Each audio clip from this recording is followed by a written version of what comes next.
Daalụnụ ndị ọma, ama m na ahụ siri anyị ike. Aha m bụ Nwaada Lois Ugochinyere. Biko soro anyị na ihe ọmụmụ nke taa. Anụ bi n'ụlọ, domestic animals.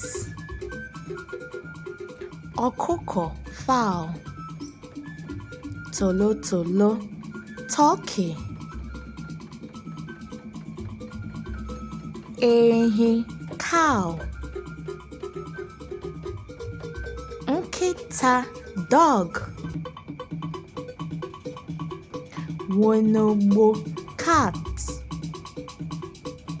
Ewu, goat. Ọbọgwụ, duck. Ịnyịnya, horse. Atụrụ, sheep. Ezi, pig. Ọ bụ gị ka m na-akụrụ aka. Imeela, ndewonu.